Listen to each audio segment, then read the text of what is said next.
Show on the fucking road, dude. Wait. I gotta turn my speaker on here so we have a more enriched sound. Tonight's gonna be a lot of fun. I'm gonna cover using words to properly defend yourself and also actions, and also I have some cool defense weapons too. So let's see here. Why don't we jump into this? It's always fun to play a song in the beginning, and also good news. I'm going to start developing lyrics for rap songs to express my claims, because apparently they're controversial enough to justify a little verbal jujitsu and kind of address the opposition. All right, so here we go, dude. We're about to flex, dude. We're about to fucking get down. So let's start off with weapons for fun. So when I go out, I carry this right in my left pocket. This is a wrench, and important to consider that any weapon, you want to make sure that it doesn't get in the hands of your enemies. But something like this will, it's going to be a lot stronger than anything. I don't have the biggest fists or forearms or physical bulk on me, strength. But you swing this, even if you just swing it at someone's arm, or an oncoming dog that's coming at you, an aggressive dog, you could use something like this. And it's also obviously a multi-use tool. You could use it as a hammer and the wrench feature. And then I have a large size pepper spray. That's a good one too. If you can get bear mace, that's even better. But you kind of want something that you can always have in your pocket at ready. That's the thing about self-defense. You gotta have stuff available to you right now. And you should also have some weaponry in your car. I like to have, if you're on a low budget, get sticks. Like 4-foot sticks made of a strong wood, or even pieces of metal. Just anything that you can prod. You can prod and just keep somebody at bay. Another thing, if obviously firearms are the best option to have, and so it's to your discretion, whatever you can have with you, and whatever the legalities are. But just realize that you can't be just hope that no one's going to attack you. Laws of the jungle, guys. If you're like sitting around on a restaurant, in right next to a sidewalk or something, you could easily get attacked. Assume that anybody could attack you at any time with a weapon. Anyone could stab you right away, and think anyone could strike you. So you need to be, keeping some space. If you see people who look threatening, the thing about that is give them space. And if the issue comes up, like, you think you're better than me, if you're like avoiding them, just say, you know what, you look like a very capable aggressor, or a dangerous person, and in a way it's a representation of what you're thinking, and it's also a compliment in a way. It's saying, you know what, you look dangerous. Now in your car, you should always have like a bat, or like I said, some sticks, so you can prod. Remember, sometimes the straight prod is just as good as a whack. That's why I bought this. This is a fucking Gladius machete. You guys are gonna love this. So I looked at, we think about the past, right? We think of, people use swords and shields and everything, and you think, well, fuck it, I'll get a sword, which you could do. But for more close combat areas, I would much rather have something like this. This is a Gladius machete.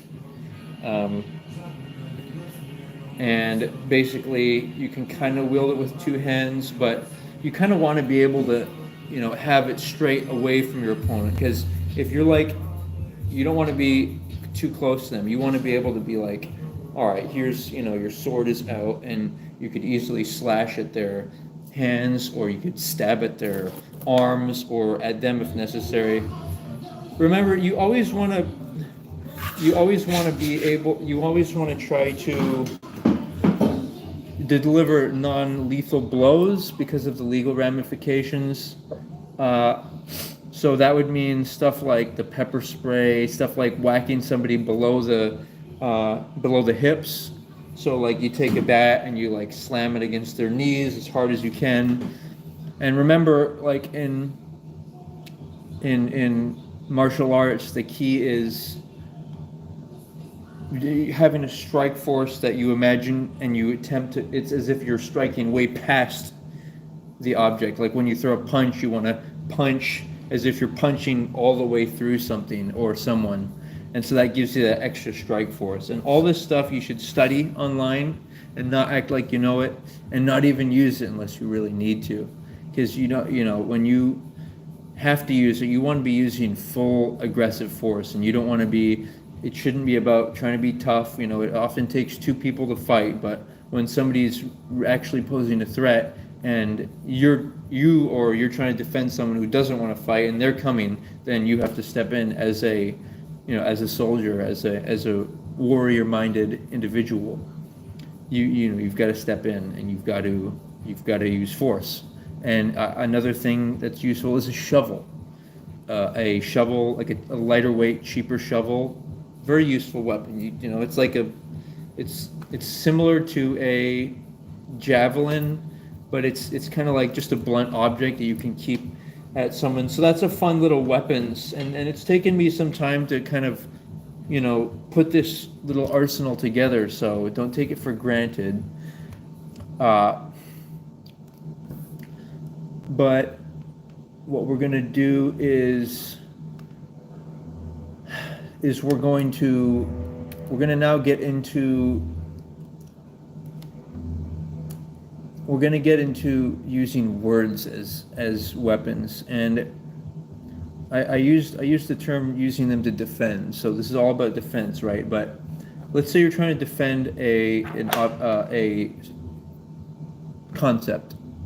First, you need to start with the basis of the argument. Like I've been getting a lot of flack at my arguments that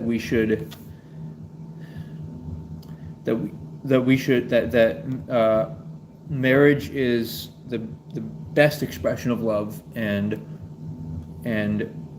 of a lifetime commitment, which means stable families, which leads to a stable society.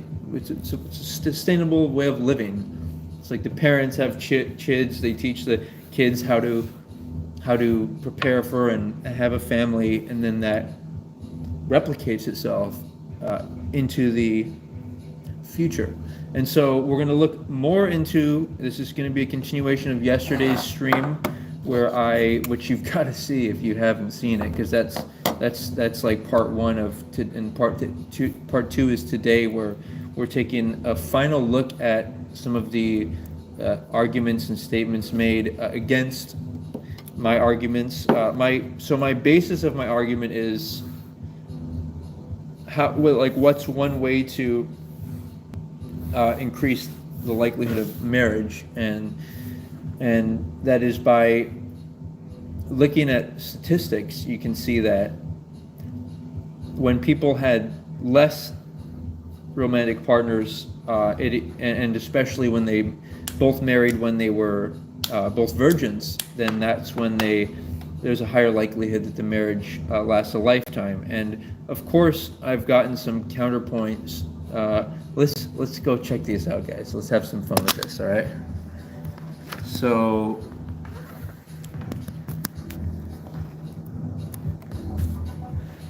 here we go. So let's see here. All right. So basically, I'm like, why and how to avoid premarital intimacy. And the people who responded, they didn't even really fully read it.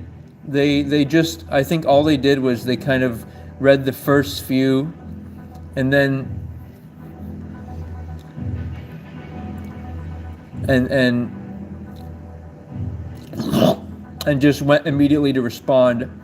But I want to address the more recent responses.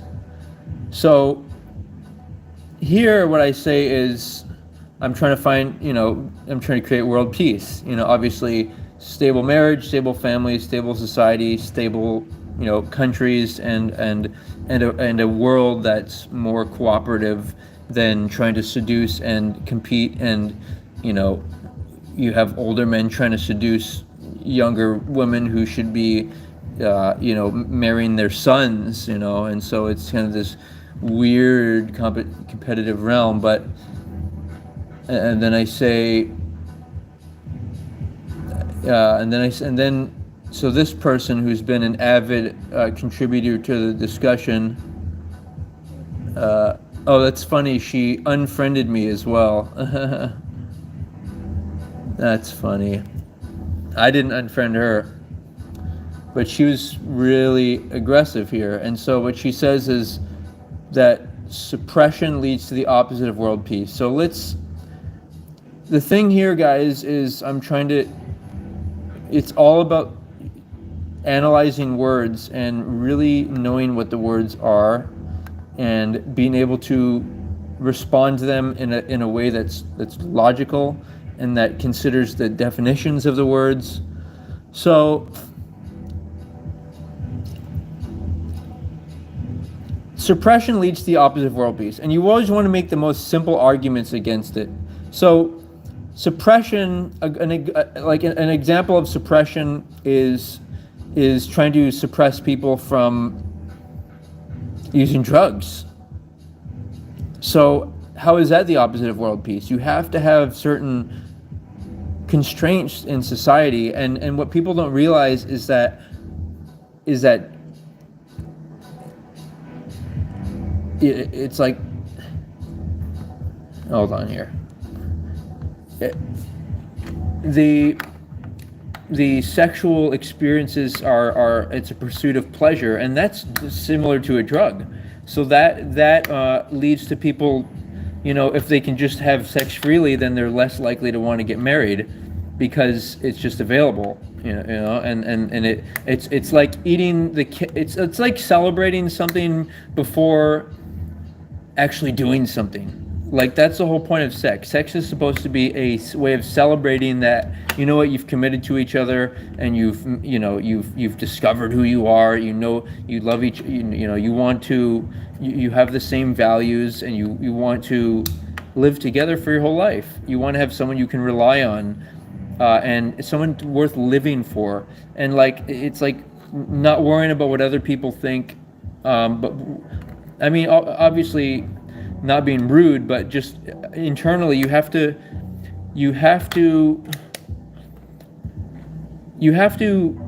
be more concerned about what your future life partner thinks. And they say, what would Jesus do? Or, we can equate that vantage point to, what would your spouse do, or what would they want you to do? So the first point that's made here is flawed, because suppression is good. Suppressing behaviors. Hey, Imagine, there you are. Suppression, yeah, Imagine, dude, you missed a great show yesterday. We pushed hard against, oh my God, dude, these people, especially this woman. And so, but I do appreciate her willingness to take time to do this, but But again, I'm breaking down all of her arguments, and the best part about this, dude, now when people try to challenge me on all this, I'm gonna have finely sharpened counter arguments against their claims. So then she goes on to say, marriage started as a business contract. That's true. Contract is misspelled. It intended to pool resources between families. That's also true.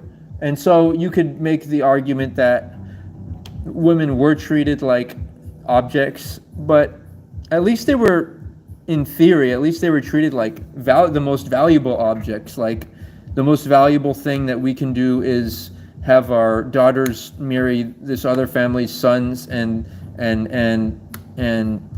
that will be the most powerful sign of committed friendship and exchange of supporting each other, and just the same, that's how royalty in different eras and ruling powers, they would marry, like the king of France would marry the prince, a prince in France would marry like a princess in Spain or whatever it might have been.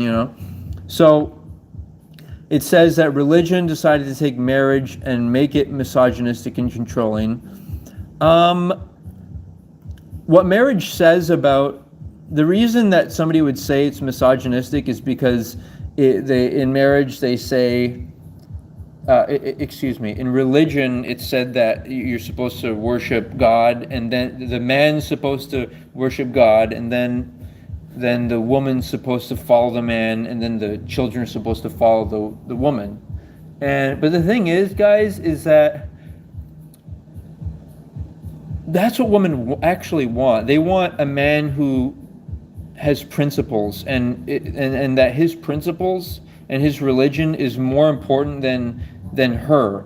And what I mean by that is, she can't seduce him by with her body, and she can't use her body to say, I want you to change your beliefs, otherwise I won't have sex with you. And that's what a lot of guys are doing in this day and age. They're compromising their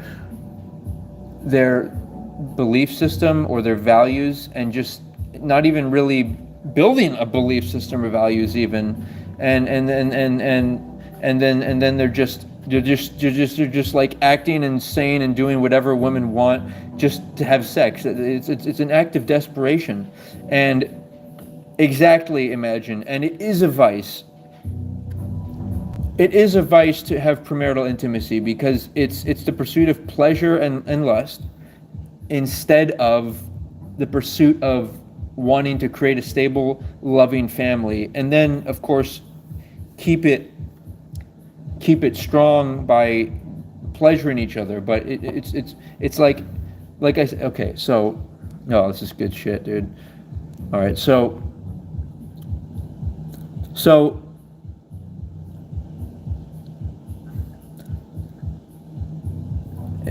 this is just proof that women don't even know what they want.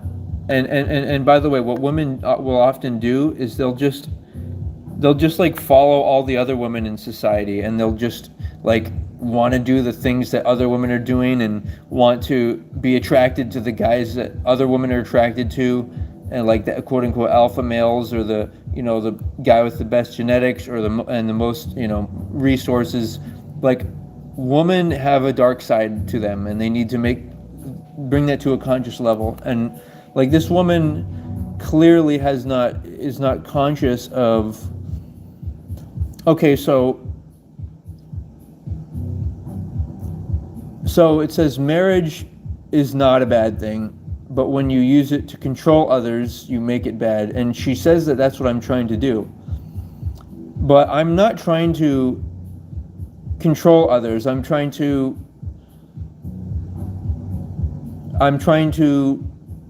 affirm the most powerful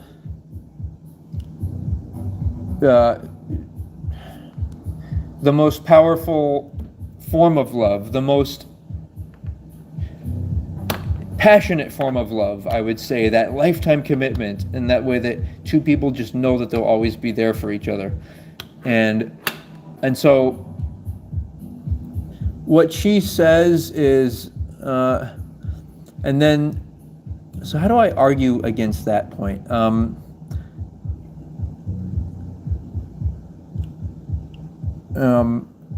She still thinks that I'm trying to control women, but it's not about controlling women. It's about two people committing to each other, and then the man being masculine and the woman being able to be feminine and enjoy being feminine. Thing is, women, when they take birth control, it makes them think differently. It makes them not want to be feminine.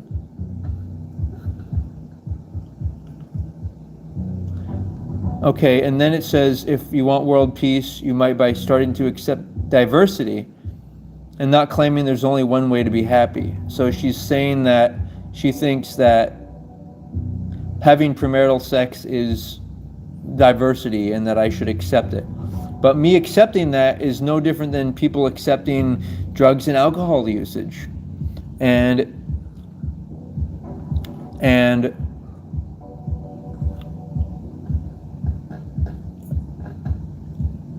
you know, it's just this idea of saying that, you know, stop judging people. Oh, stop judging people for being irresponsible or living unsustainably or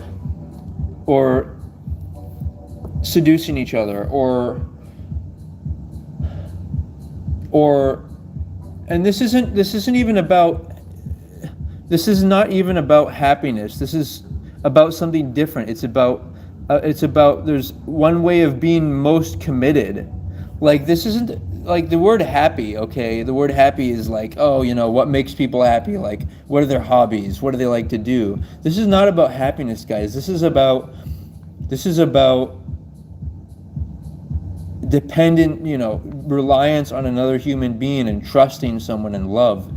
It's not a game. It's not a playful thing. It's the most serious thing you can do in your life. It's the most serious financial decision that you can make in your life.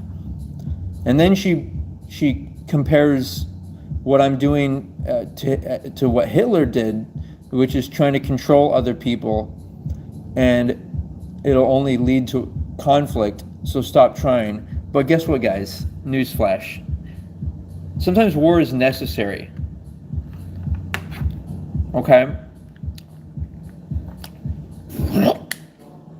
And sometimes the people who are destroying society are the ones who are the adversaries. And that's why America has become more dilapidated. And it's because, like, compare America to other countries where it's a strong... Yeah, that's a better way of putting it, Imagine. War can bring a necessary change. And it's not about... Okay, so that I think that settles that. Now, there's more, though. There's more to it. Okay, so... Where is it?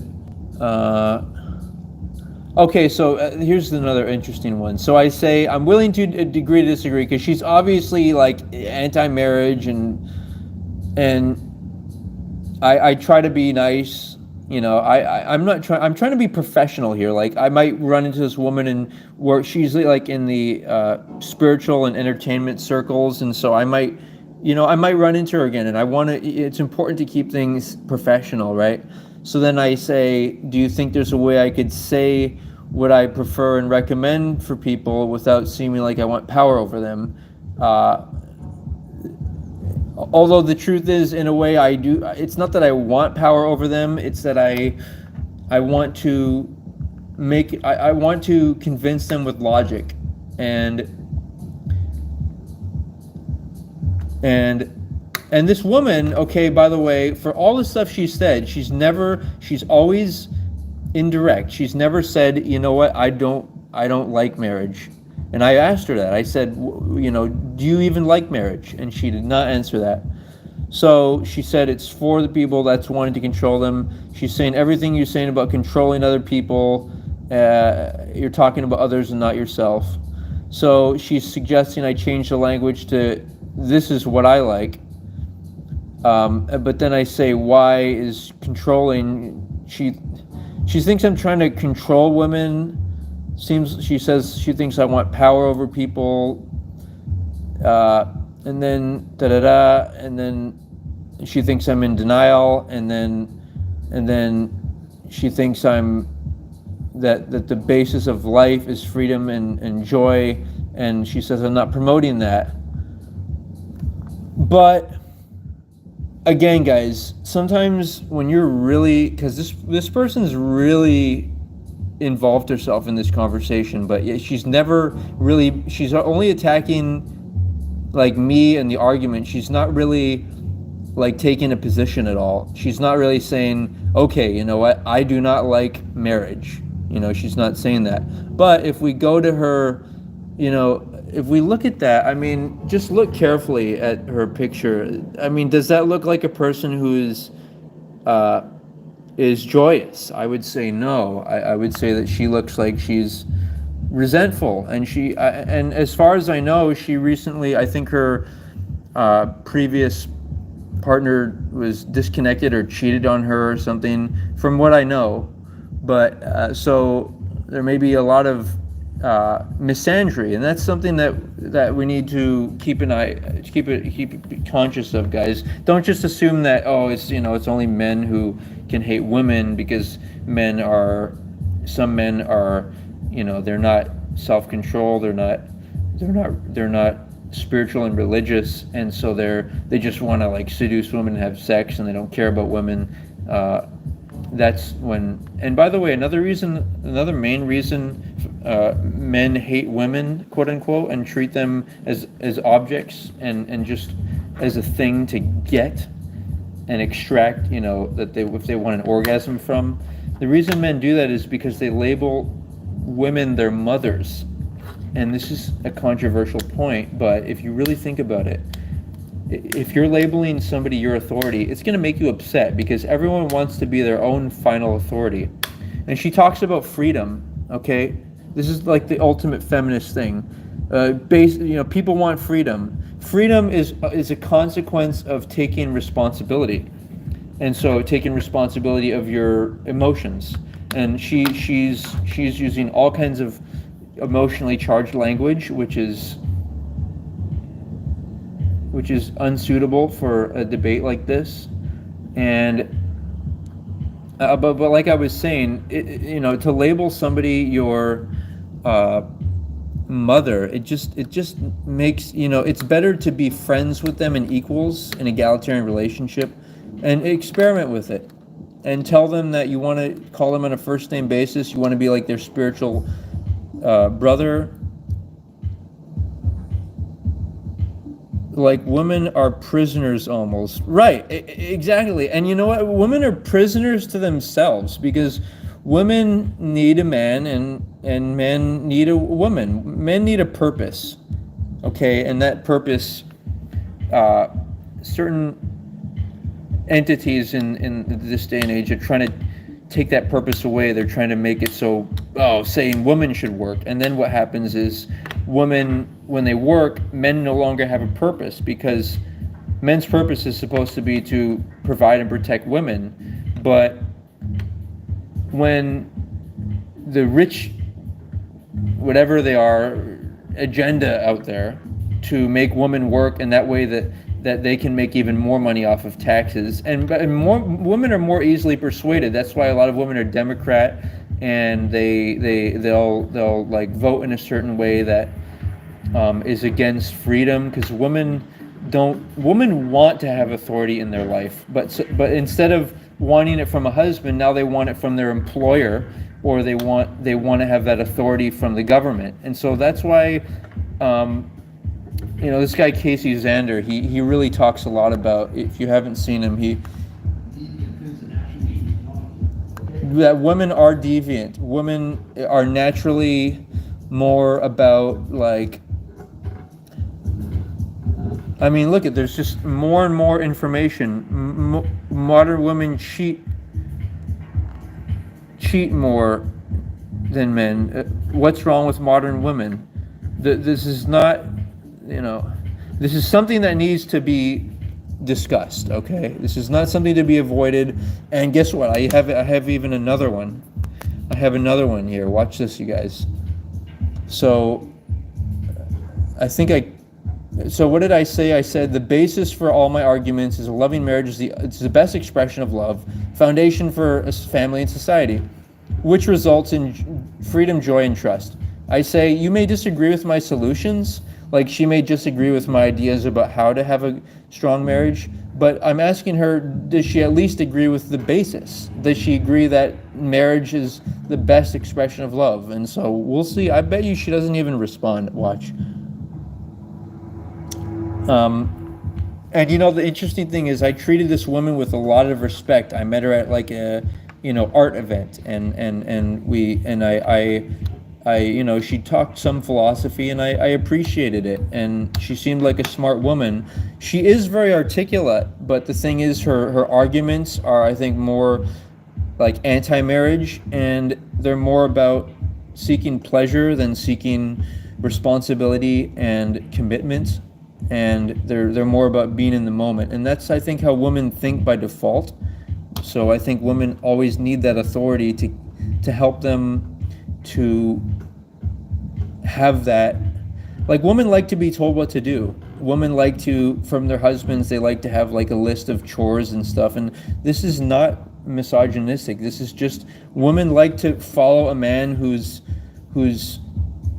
has principles and who's strong and who will not be seduced by her body, but rather he's passionate about his. Yeah, thank you, Imagine, for chiming in here. Like, you can see I'm receiving a lot of flack here, but I'm fucking going strong on it. You know what I mean? Like, I fucking know who I am, and I know that men are generally stronger than women, not only physically but mentally. So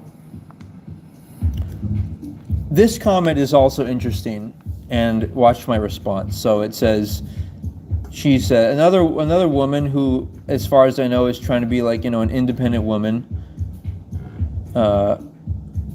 She says marriage comes from a time when it was needed for financial reasons. And she says we shouldn't base our sexual decisions on marriage. She says it's outdated. But what she doesn't realize, guys, is that, the thing about what people don't realize, especially women don't realize about marriage, is that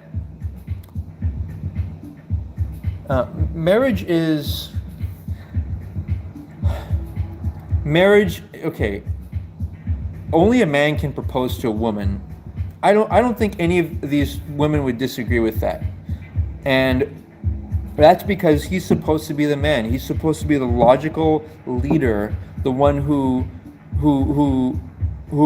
commits and is like the man who says, I'm the man and I'm offering this. Because the thing is, if the woman offers it, then it means does the man, then it's like, does the man also want it? And if the man doesn't want it, then you have nothing, because he's supposed to be the rock in the relationship. Unless these women want to be the rock, in which case maybe they can find a submissive man or a more feminine man, which I'm not opposed to. I wouldn't mind. I wouldn't be judgmental of that. I would think that's fine, as long as they're loving to each other and they're committed for life, But the thing is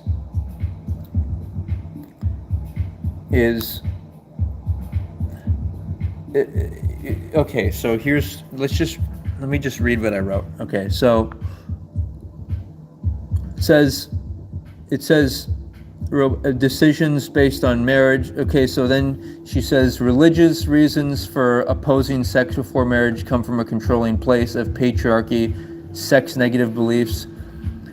But what does patriarchy means? In this sense, it could easily mean the father doesn't want her daughter to have promiscuous sex, because the only thing that a woman can do, right? Only the man can propose. So what's the only thing the woman can do? Is not give her body to the man. A woman giving her body to the man is the equivalent of the man proposing, but she doesn't act like the man giving the woman his money and his commitment, but she not she not acting like they're married, and so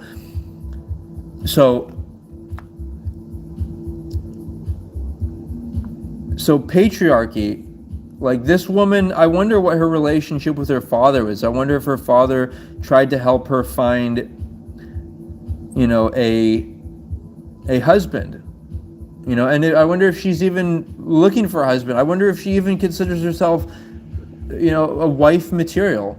And this is not, I'm not trying to make fun of people. I'm just trying to get to a certain level of truth, of maybe this is her truth. Maybe she wants to be an authority. Maybe she doesn't want, and we'll see. And then it also, she says, this also leads to way earlier marriages that lead, and so I think what she's saying here is that the idea of marriage is necessary before sex is that because that I think what she means by earlier is that by people getting married when they're really young, which and when they haven't done enough self-discovery, and then that leads to divorce. And I think that's true. I think that's a good point. But the thing is, all people have to do is masturbate and have sex with themselves, self-intimacy, self-love, and then that will help them manage their desires and allow them to develop as human beings and really, when they're be both mature, and then they can find, you know, someone to marry. So then I'm like trying to be nice, right? I'm like, at least it was a cleanly written perspective, which it was. You know, it wasn't. It wasn't very emotionally or charged, I would say, except her idea of patriarchy and self-negative. Those are kind of opinions, because like people have a lot of sex, and the most sex when they're married, or at least they have the potential to. When they're not married, then they have to find maybe a new person every weekend, quote unquote, and then just only have sex once, or maybe, you know, live separately and only have sex, you know, 2-3 times a week. When if they're married, they can pleasure each other. Thank you, Imagine. They can pleasure each other daily, consistently. So here we go. Here's what I said. Watch this. It says, are you saying that you'd never want to take a man's last name in marriage, even if you both shared the same values and wanted to be life partners? So my thought is that taking a man's last name is telling him that you want him to be your masculine man, which would allow you to be a more feminine woman. And then here's where I solidify my point, so you can't counter and try to say, well, why are you telling me what to do? Because I'm saying, if I were a woman, that's exactly what I would want. And when people are intimate without a commitment, it means that sex is more important than a life commitment to each other. And that's not even a fucking opinion. People, you know, they're going to try to say, oh, I'm being judgmental. That's actually a fucking fact. All right? If people are having sex before marriage, it means that sex is more important to them than marriage. Or for the new contemporary modern woman and modern man, it's commitment, or we're in a partnership, or it's my significant other. Fuck you. Okay? And then people are gonna say, they're gonna say like, yeah, I don't want to involve the government, but here's the reason I say you should involve the government, is because that's only increases the severity of your selectiveness. Like, it's like when you're fucking asking questions like, would I be willing to expose myself to this person, all my financial vulnerability, would I be willing to have children with them? Like, fucking people are talking about, oh, we'll have children, but we don't want to get married. Like, fuck. Right? It's like, well, alright, so stupid. You know, I hate to be. This is not an anti-woman thing, but do you know stupid? Okay, some of the things that women do, they fucking put on too much makeup, you know, and that gets into the skin and absorbs. It's crazy, dude. Guys don't do that. They take birth control. Guys would never take something to change their hormones. I can assure you, unless they are trying to transition into being a woman, which I respect, because that's a mental thing. It means they think they're a woman in their mind and they want that in their life. I'm fine with that. But for every woman to be on birth control, it's crazy, dude. Fucking women are crazy, dude. They get breast implants, okay? Do you ever think a man would get like muscle implants to make his muscles stronger? Like fucking put something in their body that has to be changed every 10 years and it's not even real? It's fucking absurd. Okay? I mean, and then what else do women do? They say stuff like these women are saying here. They say stuff like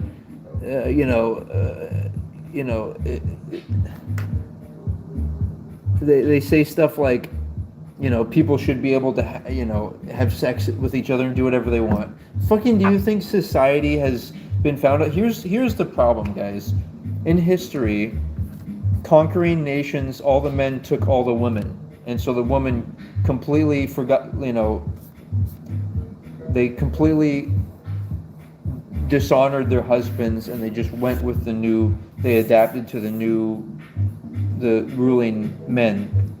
And so you got to watch out. That's how women are, and it's not a bad thing. Especially, okay, if women can bring this to a conscious level, then they can help get over this and can actually experience true love and commitment. But check this out. So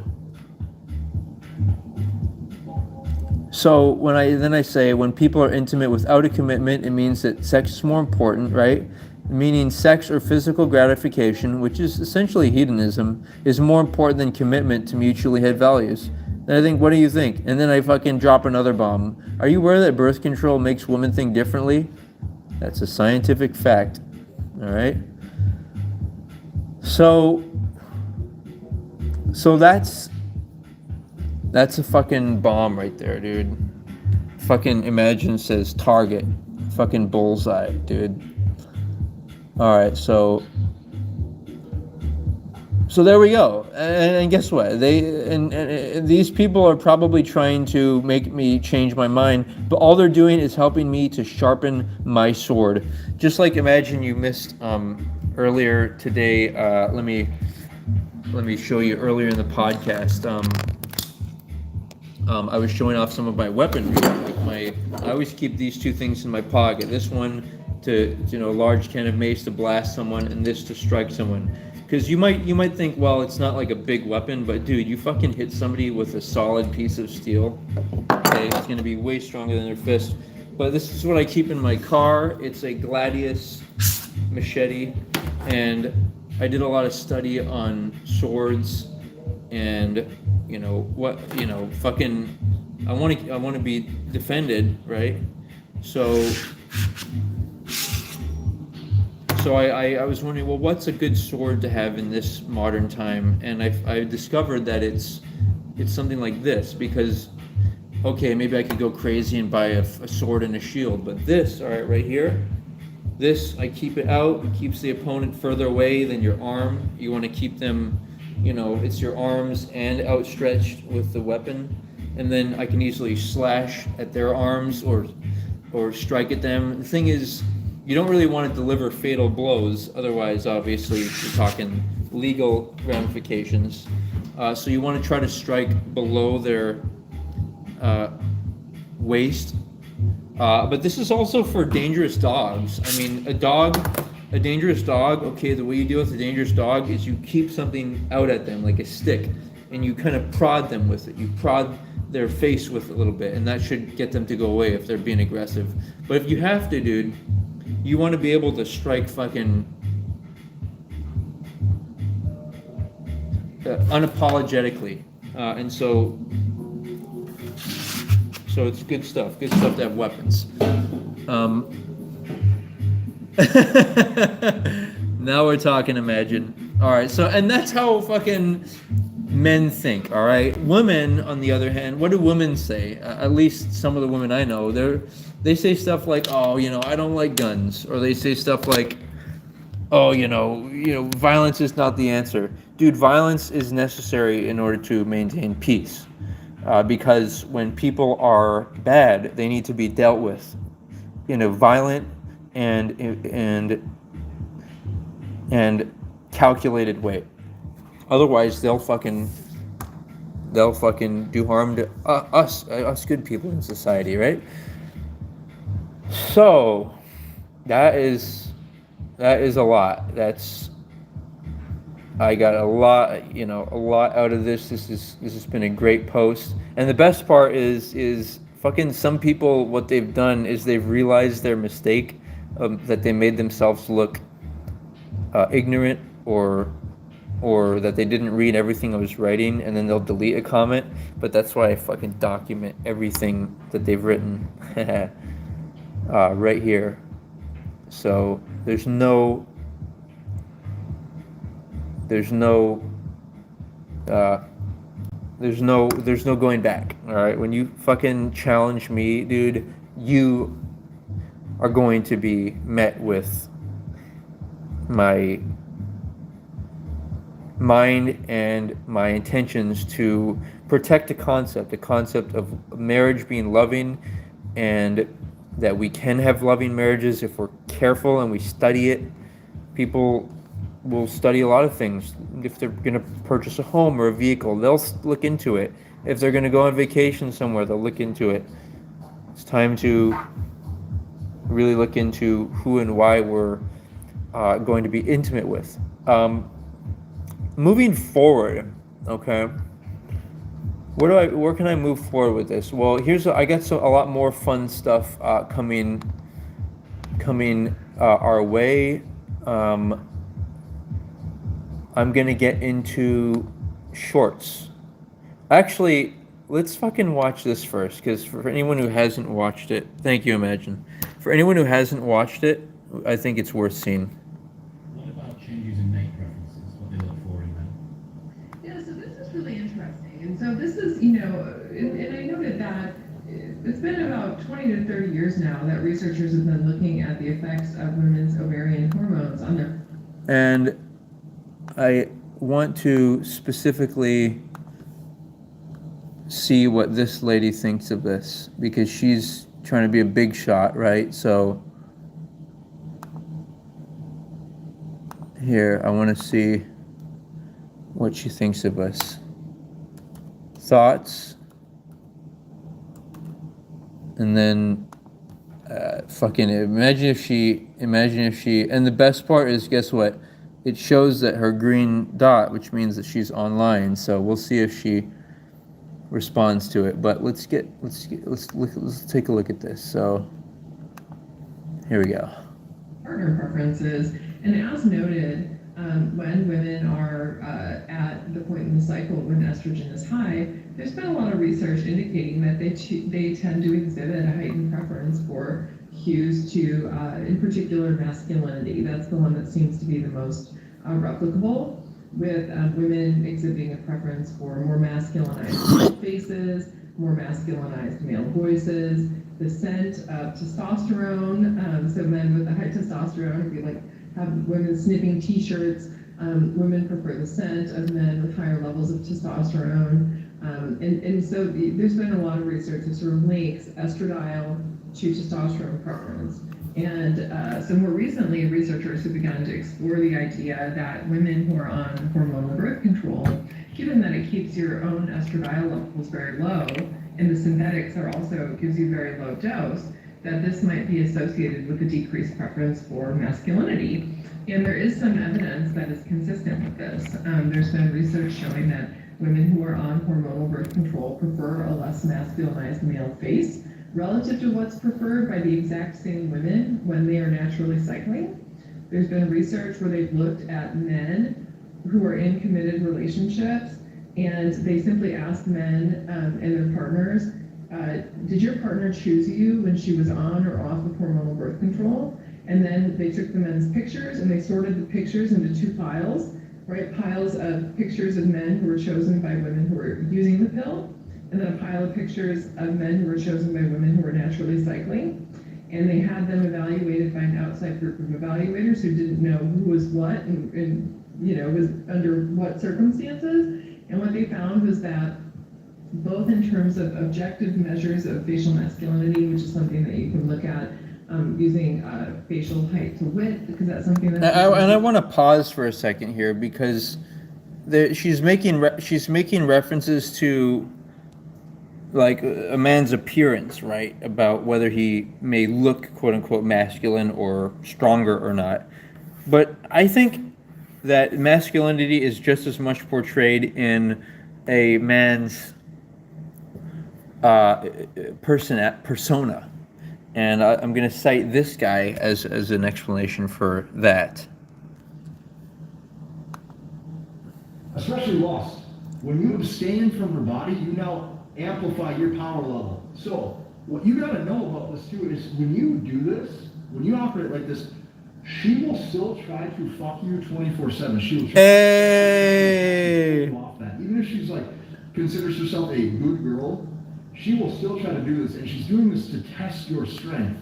But she also likes the man that is able to say no. That's why she likes the quote unquote bad boys. But I think we're overdue for a fucking flex. I mean, after reading all that stuff, dude, and all that stuff, dude, it's time to flex on my adversaries. So you guys better be ready in the chat, because anyone in the chat, if you guys want to challenge that, I'm going to flex on you as well. Let's go.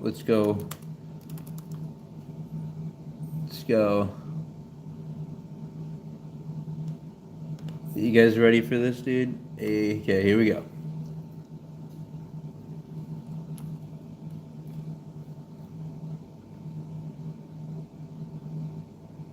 All right, come on. What's going on here? What's going on? Oh, I know what's going on. Hold on. Hey. Yay.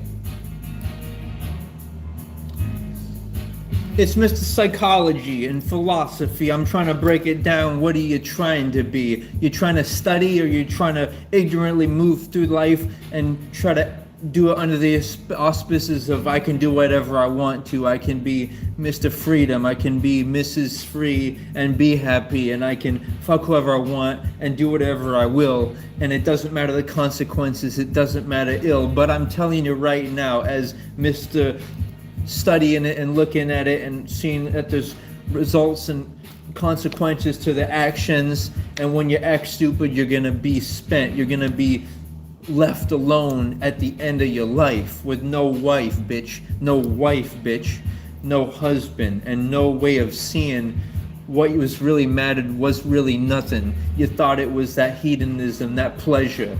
You wanted to have sex before marriage. It means, and acting like you have it at your discretion, but all you got is nothing but a confession, and you ain't confessing to God or a fucking Catholic priest. You're confessing to yourself at the end of your life, when you realized that all you thought was important wasn't really nice. It was about seduction. It wasn't about commitment. It wasn't about marriage. It was about getting it and trying to be one up and compete and see what time of mate you could motherfucking breed with. But that's animal behavior. Stop being it. Start being a human and start believing. At least believing in something bigger than yourself. Like your biology controls you and you can't do nothing left. But you can when your consciousness outsmarts your animalistic tendencies and fucking dominates it. Yeah. So I got people trying to get me on the internet. They be trolling and they can't look happy yet.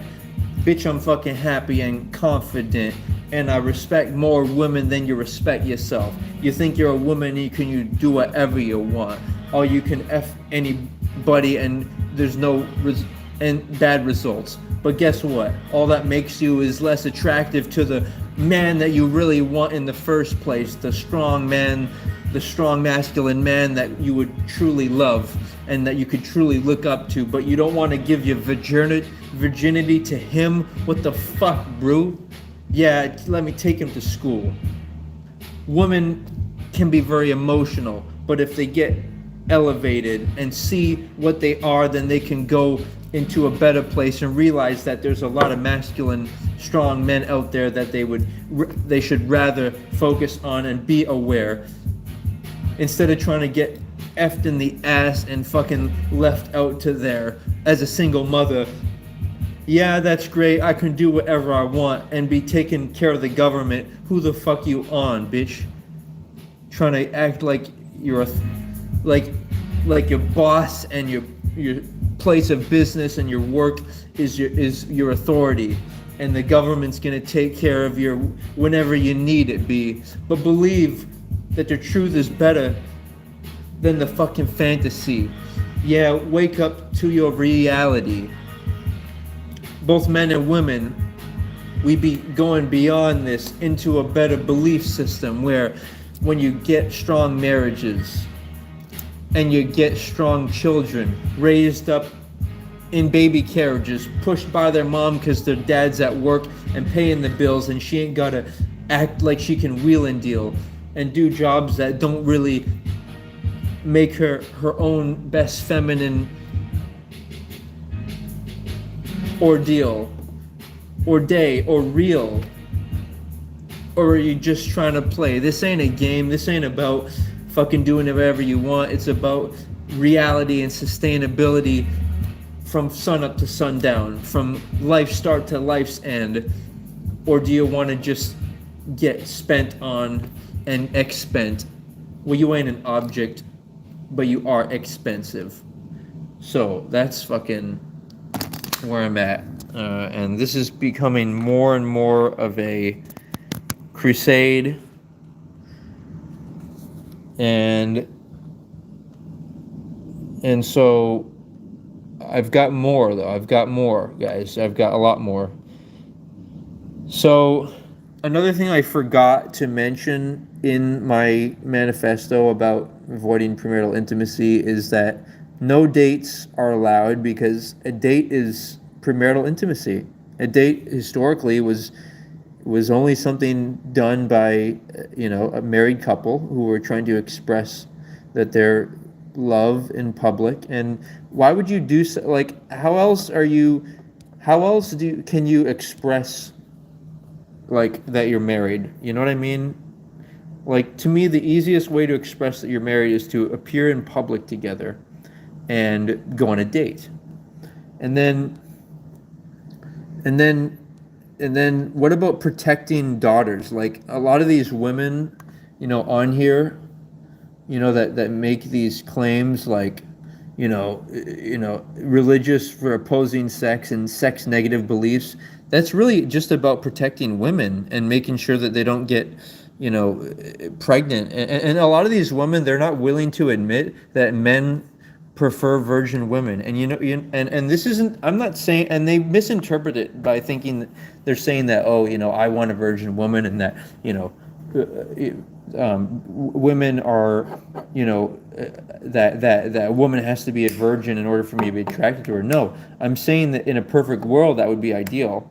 And I'm saying that why would it fucking, and any man who wouldn't prefer a virgin woman, okay, is so disconnected with his own core, because that's like saying that he would want another guy to be, intimate and have, been kind of in his woman. Like, why would another guy want that, dude? Come on. All right, and then I say, okay, and then so we're gonna watch. We're gonna have a little more fun. I'm gonna try to take the energy down. Try to wind the podcast down here. We're gonna go into some more fun. Thank you, Imagine. We're gonna go into some more fun. All right, so let's just go this one. How is loyalty different between men and women? Well, one is about as loyal as another, though to different things. The thing to understand about women's loyalty that men often fail to appreciate is that women are loyal to their feelings. For instance, if a woman is completely in love with a guy, if she is 11 out of 10 attracted to him, then her loyalty is impressive indeed, and she will remain loyal as long as those feelings remain in her heart. A woman who is extremely attracted to a man will move across the world for him, will change her religion for him, will break with her family for him, will lie, cheat, and steal for him, and will help bury the body with him if necessary. A woman at that level of attraction is ride or die, and she will do absolutely crazy, irrational, and life-altering things for a man to keep him in her life. It's both impressive and terrifying how loyal a woman can be under the right conditions. How is loyal? So, reacting to that, as a man, I'm committed and loyal to values. So I would not want to give my passion, give my sexual energy, give my money or anything to a woman who does not share the same values as I do. And another thing I forgot to mention is, in this day and age, we have to make all about woman's VVS, her flower, her vagina, and when we do that, we'll see a more peaceful world, instead of trying to make it things about putting too much attention and emphasis of men trying to, have fancy things so that they get attention. As a mature, as a masculine man, of course it's great to build muscles and stuff, but I think it's more important to look at women and their bodies and let them know that they are the most important than trying to get attention for yourself as a man. This is just something that I think is just the natural kind of energetic design of men and women. It's for men to focus and celebrate on women. But let's keep going with this. I've got more here to look at. So let's look at the next one here. Let's see what this one is. Okay, so would you agree with the phrase "happy wife, happy life"? In a sense, absolutely. Go quick. Damn, brainwashed. Yeah, I disagree with that. But Well, that's how fine. so? I mean, what do you mean? Do you disagree with happy wife, happy life? Why do I disagree with that? Yeah, absolutely. Because it's the woman's job to keep the man. And anytime the guy is sitting in a position where he's constantly supplicating to his girl and trying to make her happy, he already lost.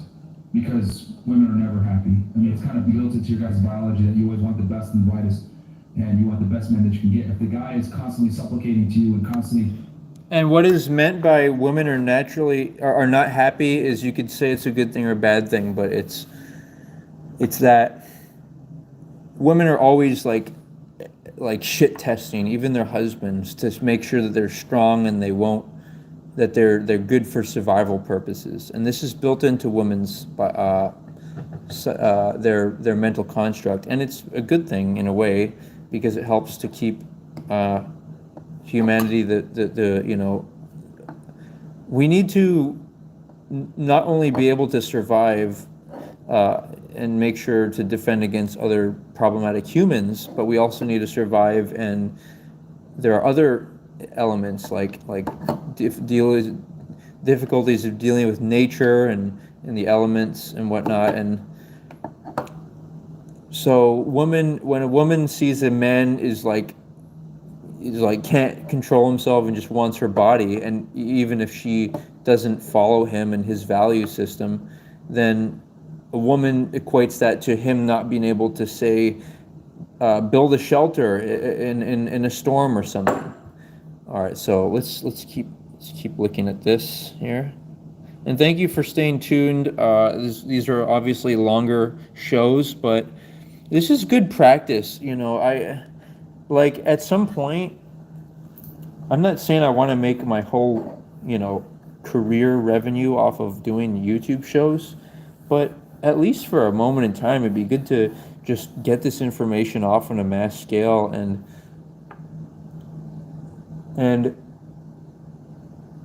make myself a published person and a referenced person in these circles and an authority on a subject, because I've put in the effort, and I think I just need to better brand myself and share my ideas with other people.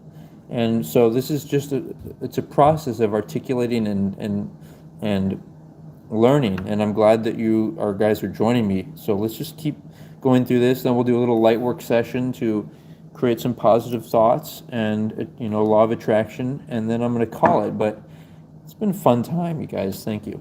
So let's keep going. Walking on eggshells to make you happy all the time. Well, by his actions alone, that demonstrates that he's a lower value male than yourself.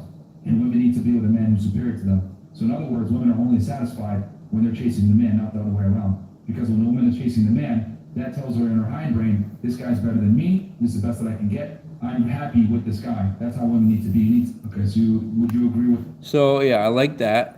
Let's look at the next one. This is how you know a wife or a woman is truly a woman of God. The way that she submits to her husband. Not the way that she comes to church and worships God. Ooh. Not her church attendance, not any of those things. Because the way she treats her husband is the way she treats God. So if you want a woman, an older woman to mentor you, look how she treats her husband. Dude, that's money.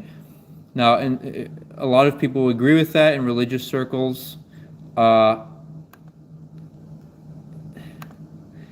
People will disagree with it because they'll say like it's hateful against women or objectifying women, but I think that's just because women they don't really think logically, so they're not even able to realize that men think more logically, and that a masculine man is a great choice for her to trust and trust to be her man.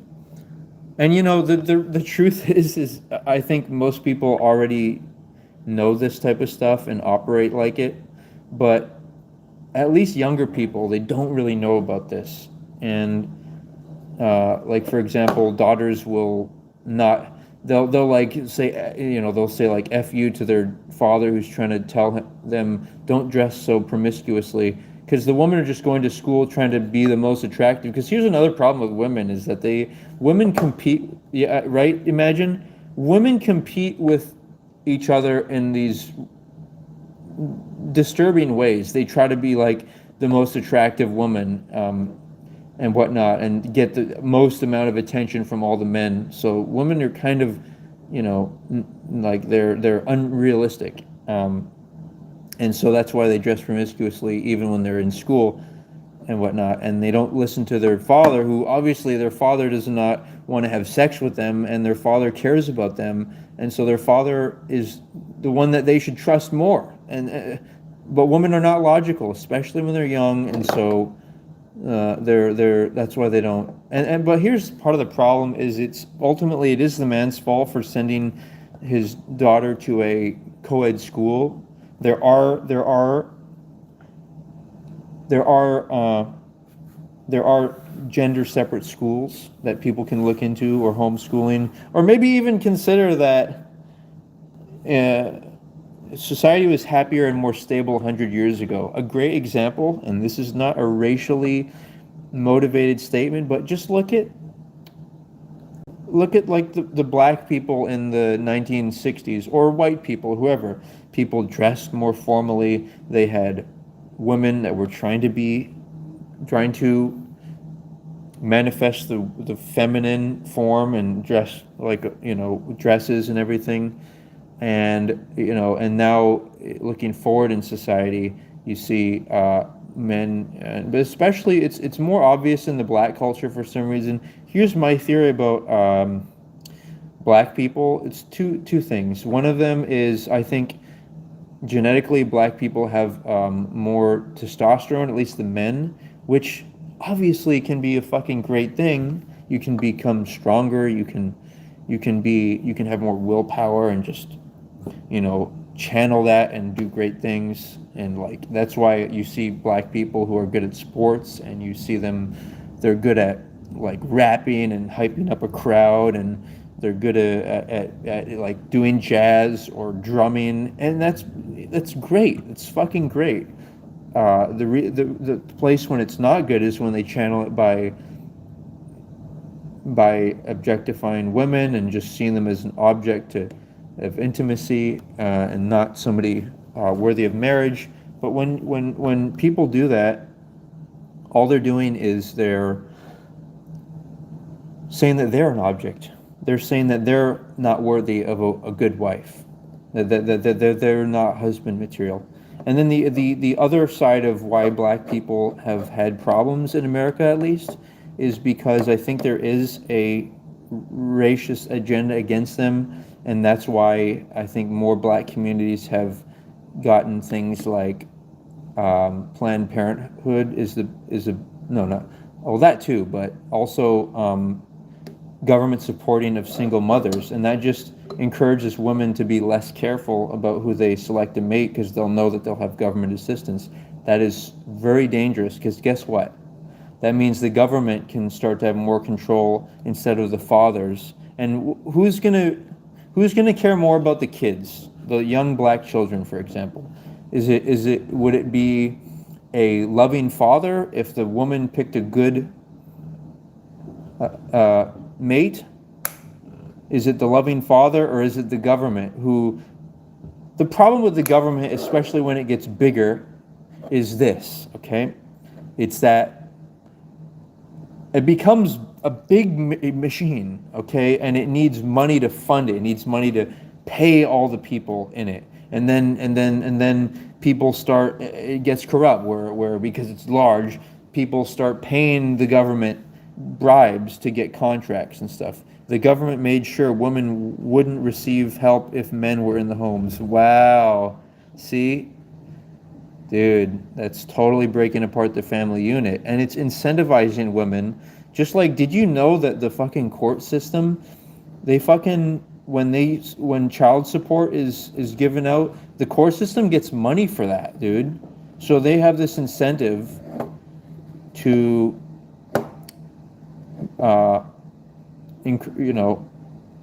to get people divorced. Like it's totally, it's serious stuff, man. But let me just keep going here, because we've got more to look at. So I think I just saw that one. Oh yeah, here's a fun one. You may have heard me say something to this effect: nothing matters, nothing exists, because we're the fucking universal consciousness that's behind everything. So we don't have to worry about anything, guys. At the end of the day, no matter what happens on Earth, what happens to our body, it's like there's so many other planets to reincarnate into, so many other consciousness. But let's see. Let's keep going here. Let's try this one. A few things that I noticed, especially around the women. The women are gorgeous in Japan. I don't think that most Western women could even buy clothes in Japan. The Japanese woman is slender and light. I mean, there's almost no overweight women, let alone obese women, and there's kind of the opposite of chivalry in Japan. Like, just in all the ways that we kind of take for granted that women kind of come first in the West, men come first in that way in Japan. For example, I remember one day I was walking into a public place about the same time as a woman, and I opened the door to hold the door open for her, and she refused to walk through it. She made a show of embarrassment and kind of like laughed and said, no, because it would have been disrespectful to allow me to disrespect myself in that way by allowing the woman to go ahead of me. Wow. I know. A few things that I noticed. So that's interesting. And it is important for men to be, I think, the first in society, because good men will protect the woman better than she can ever protect herself. So here's a fucking thought, all right? The only reason that women are doing all of this is because there are not enough good men. Otherwise, they would, of course, be interested in, submitting to a husband. But the problem is, you look at society. Why are some women in the military or the police, or why are they doing jobs instead of wanting to be like a wife and just have two kids, which is may seem like, oh, just something that's like doesn't have to happen, but dude, that's our replication, our minimal replication amount of children. They say it's actually 2.1, quote unquote, because, you know, a percentage of children will die, but, you know, that's the best thing a woman can do, is have children, and to suggest otherwise is just an insult to the human experience. You know, women are great at raising kids, and they like doing it. And if they don't like doing it, and if they rather have a job, that's okay. But that probably means that for one reason or another, they don't want to be a wife, or they don't want to be a mother, or they don't trust a man enough to provide for her. Or here's the fucking problem with women, is that, you know how they compete with each other? They compete with, you know, trying to have the most expensive stuff, and that their husband's the richest and everything. The problem with that, guys, is that it makes it so women actually want to have a job, that they want to have like a second income, so that they can drive a Mercedes and try to be so. Instead, they should be happy with their husband and driving a Toyota, and just to give a metaphor. Okay, but let's keep going here. We got more to watch. Let's see here. Let's see what this one is. No woman ever gave me a piece of jewelry, proposed that we spend our lives together, asked me what kind of car I want to drive, said she wants to give me a family or carry my name and legacy, offered to provide a house for me with a pool or near the beach, offered vacations to sunny spots, museums, and symphonies, told me that I don't have to work outside the home if I don't want to, offered to build me a home gym, took me on business trips with her, or when she was speaking at various conferences. It never happened, ever. Me? Men? We do it all the time. We are wired like that. We are wired to give, not to receive. A man's joy comes from giving, from providing, from protecting. When that is messed with, men tap out. They become monks. They go MGTOW. They just become boys. And I've been all three. Interesting. No woman ever gave me a piece of jewelry. So that was a good one, yeah. I think that pretty much spoke for itself. I don't know what much I can add to that. Let's try this one. And I mean, never under any circumstances do you need to make it your job to appease her feminine Ooh. emotions. You will never win. Think about any time you've been dating. So what this means, and by the way, the huge mistake that this guy's making is he's not an overt proponent of marriage. So he's all about like dating and like trying to be the most alpha man and try to appear dating. It's all kind of stupid in my opinion, because what really matters is that you fucking are a man, you have your job, and you have your way of life, and that you invite a woman to join you on that way of life. And if she likes it and she's into it, then great. Then you're not forcing her to be, you know, your feminine submissive woman. You're inviting her to be that. And so yeah, that's a big mistake this guy makes, is he doesn't really put emphasis on, well, okay, to get married, you know, you have to do this. He's more into the like they call it, I think, like they call it the pregame, and then like before you get married. But it's all like seductive nonsense. But he does have a lot of points to consider. To give me one example of a time where you were successfully able to change her fucking mind. It doesn't exist. You gotta understand, you can't change her mind. Your job is not to fix her. Your job is not to fix her emotions. She doesn't give a fuck. And the more you try to do it, the more you look like a clown circus who can be controlled. You're like a puppet, and she just exercises one string at a time, and you move accordingly. This is why she psychologically has the upper hand and the power. So never, under any circumstances, make it your job to appease her emotions, or you're gonna run the risk of looking stupid. Now, most men get reactive, and I mean never under any... Okay, so a perfect example of that is when I'm trying to make these logical arguments here, And what do all the women say? Well, to be honest, there was only, let's see, there, the irony is okay, take a look at this, you guys. So the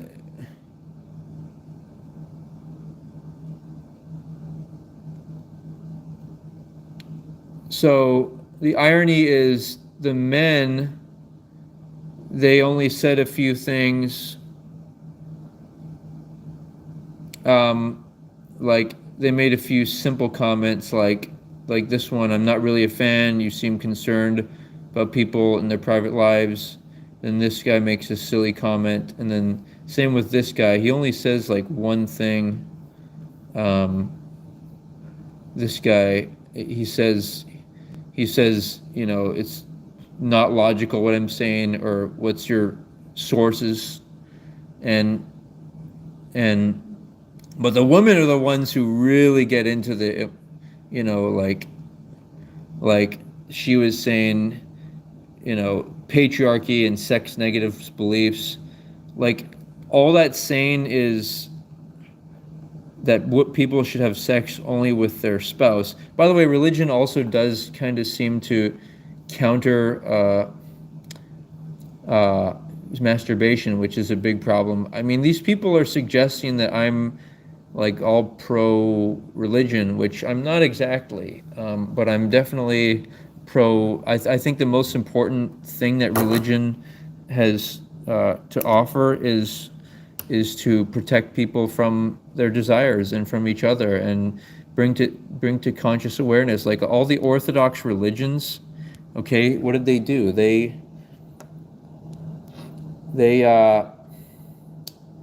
prevented premarital intimacy. So think about it, guys. It's almost an insult to humanity. Like obviously there are some things that we did that were wrong, like stuff like not wash your hands before surgery.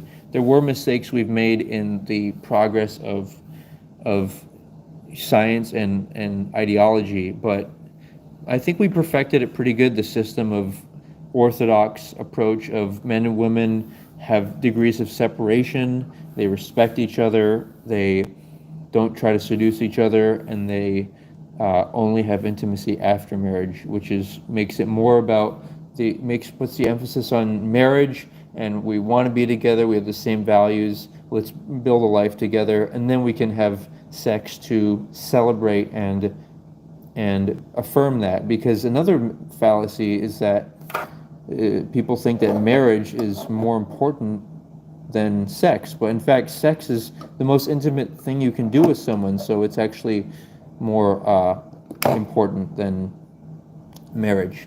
You know what I mean? Than like a marriage ceremony of just kissing. And by the way, okay, let's just keep going here. Let's see what this one has to say. Who makes the culture? Ooh. Who's the culture catering to? No, who are they catering to? Who's the culture? I think they're trying to distract society. No, They're trying to distract but the this family is unit. another way that women like dodge accountability. Women Uh-oh. are the culture. Women Thank you, Imagine. the culture. Women are the ones that are raising the kids.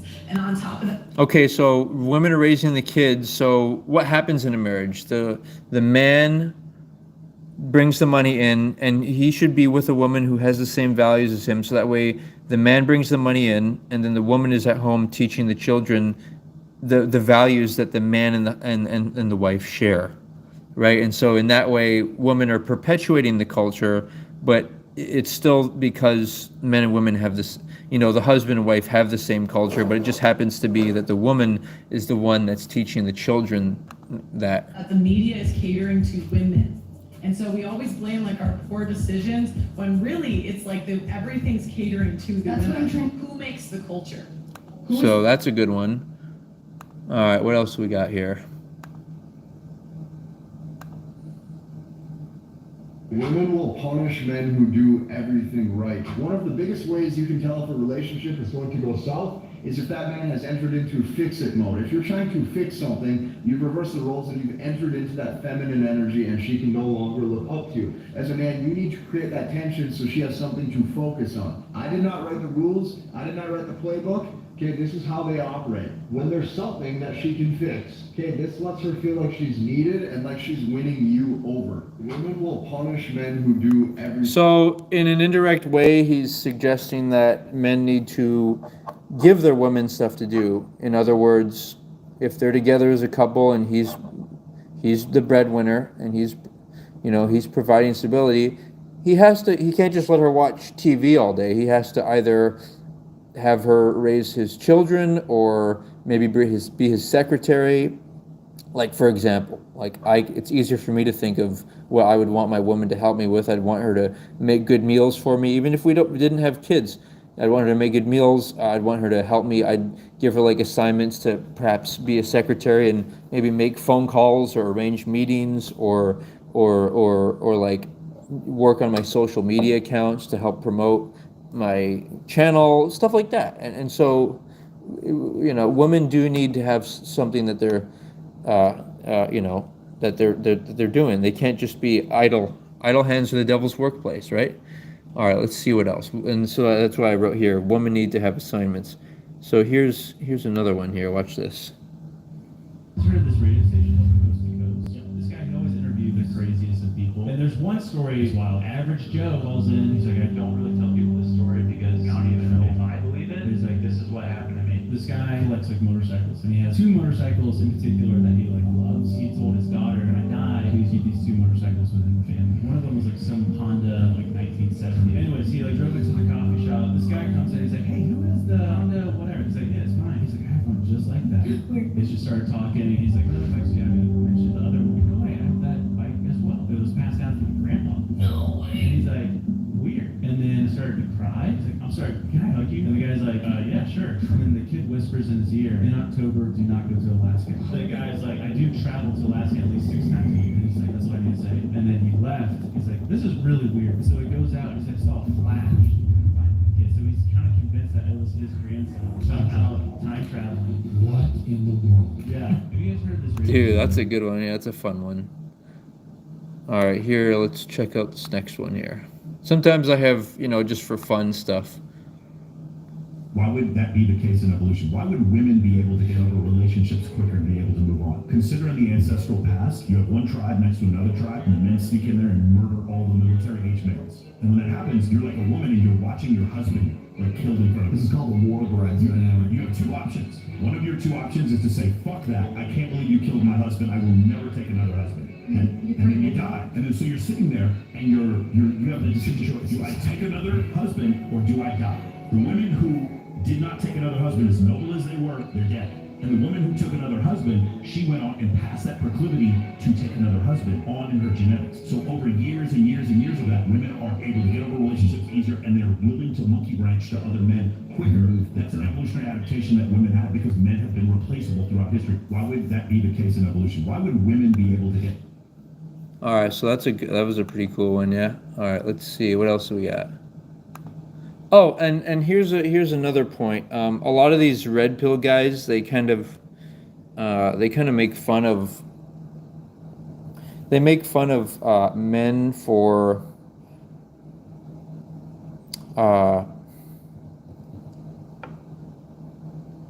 no. Okay, the red pill guys, they make fun of women for using OnlyFans to generate an income. I think at least married women should at least have maybe an OnlyFans and show off their bodies, and it's a celebration of women, just like I think only strippers should be married women. And then, I mean, if it's necessary, a woman can have an OnlyFans. But the funny thing is it's not that hard to have like a disguise, like wear a wig and something, and then make it so you can do OnlyFans, but do it, in the discretion of your house, and nobody really knows who you are, but okay, back to this.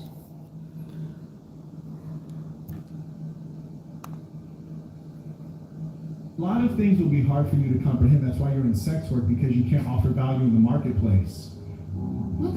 Don't worry, I'm not really talking to you. I'm speaking against you as a symbol. A symbol of what? A symbol of a declining society where people lack values. Mm-hmm. So the point is this. if you had IQ and skills to offer to the marketplace, you can earn a good income. Being that the most valuable thing about you is something that you never earned. You didn't earn knowledge, you didn't earn skills. It's your breast that you paid for and your butthole. So you market that to earn money, which is to say, if I took your brain and placed your brain into a man's body, you would be impoverished. I'm just good for nothing. Yep, you can't. No, you are good for something. That's why you have OnlyFans. And that's my point, is that that's what you're doing. So I think he was a little harsh, but I mean he was definitely calculated. And by the way, sometimes like when I see a guy that I'm interested in,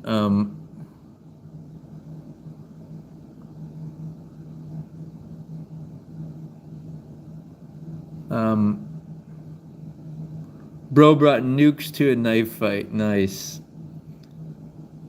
Wiseman said, if you're good at something, never do it for free. That's interesting. Let's see. Burned, roasted, grilled, sauteed. Oh, boy. Oh, here's a good one. Who's making this woman rich? And then they're going to probably say, like, simps. And I like this one. Woman's value has been based upon beauty. Why roast them? But the thing is, it's not exactly about beauty, it's about her purity. And this isn't to say if she's not a virgin, she can't be pure, but she can't be attached to her previous partner. She can't, she has to be. Here's the thing, guys. Another big thing that these guys will make is that, women should be feminine. And you can't be feminine if you're operating alone in this day and age. And in any age, you have to have, if you want to be feminine, you have to have a man in your life, a masculine man, or perhaps a masculine woman, like a masculine mother, whatever. But you, especially as a woman, you have to have somebody looking out for you. You know what I mean? You have to have a masculine father looking out for you. That's why, like I'm saying, this is not to hate women or anything. I'm saying, if I was a woman, I would want to live at my father's house and have him help me find a respectable husband who will love me just like as much as my father loved me. You know what I mean? So we have a few more, and then I'm gonna do my light work, and I'm gonna call it a night. But we've had some fun so far, so let's see what else we can find.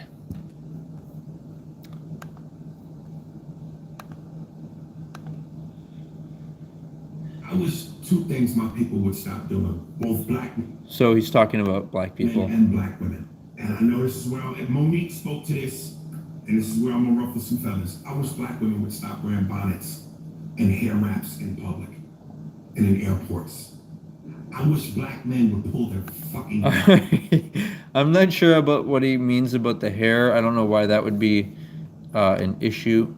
I mean, here's something about hair, is that whether people like to argue it or not, there's certain things that are more attractive about at least a woman, I would say.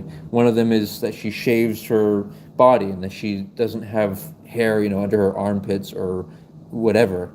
Another, I think, is that straight hair is often more attractive, and that's why black women will make their hair straight. Whatever. It's not. I'm just trying to. This is my opinion, and but it's just to be aware. And then the other point he makes is pretty funny. Watch this. Pants up. I get so embarrassed when I see niggas in public with their whole ass out. And I know black people who say, why you dealing with white people think, what a fucking dumb thing this is. It's not about being validated by white folks. You're a grown man. Why do you have your ass in the air? I would love to just grab niggas' pants and pull them up. Go, nigga, pull your goddamn pants. You know where that started, actually? In jail. Some jail. Yeah, and most black men don't even basically a sign. This says my ass is fuckable. I'm fuckable. Most black men don't even know that. But even if it wasn't the jail factor, pull your fucking pants up. Okay, that's a good one. Right, imagine? So why do you think people think you hate women? Oh, because I say things like women are dumber than men. And you stand by that? Oh yeah. So, okay. So I just look at Pearl is fucking courageous, dude. She's fucking like I'm hoping that she finds a great husband, and whatnot. She's courageous. She's conservative, traditional, and I think she's really trying to, the top women and the top men. It's like Kim Kardashian or Elon Musk. What conclusion am I supposed to come to when literally all female billionaires tend to be billionaires through sex work? or through divorce. Exactly. Yeah. We're the men. Bezos, Steve Jobs' wife, the list Yeah. goes on and on. Yeah. So some people take that offensively. That was a fun one. All right, let's see what else. Are you systematically oppressed while your sewers are taken care of for you, while you have air conditioning, while you live in modernity, and all modern technology, and every dangerous fucking job on planet Earth is done by men? You're doing that's your job, and then you've got our own job, and that's okay. Yeah, you do. You have a job, but your job is clearly far less valuable than our Far job, less because difficult, without us maintaining the entirety of the infrastructure for which women's pampered asses can even exist inside of society, it would collapse. And how do I know this? Because I have 2,200 years Hey, flex on them, dude.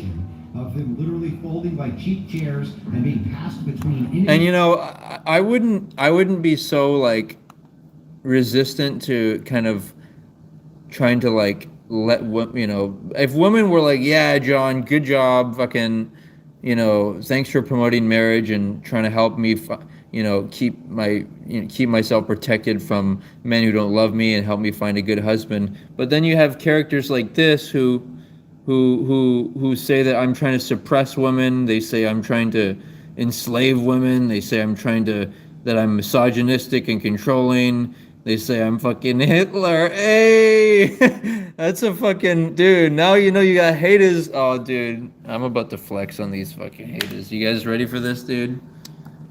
Oh, dude, it's going down when I fucking put the camera on the thing, dude. You know it's going down, dude. All right. Hold on here. Hold on. Hold the fucking phone. All right. It's going down, dude, when we turn up, dude. Niggas out here fucking lurking, dude. Yeah.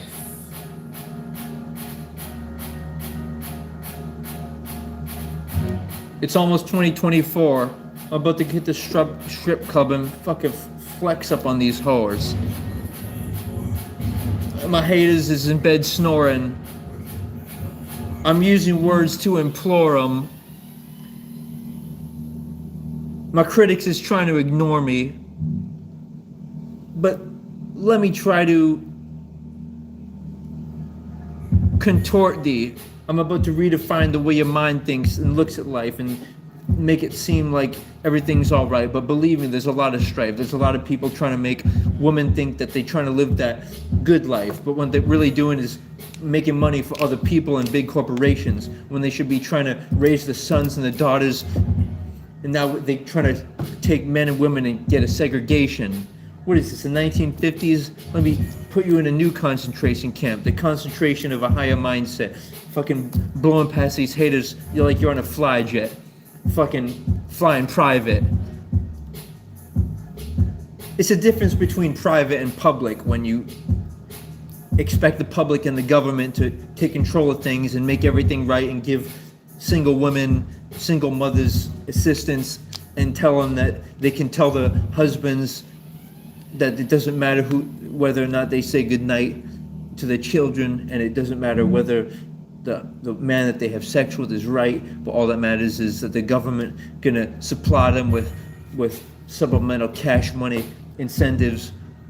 Don't make me fucking get expressive. I'm gonna put an end to this shit. I'm gonna be relentless.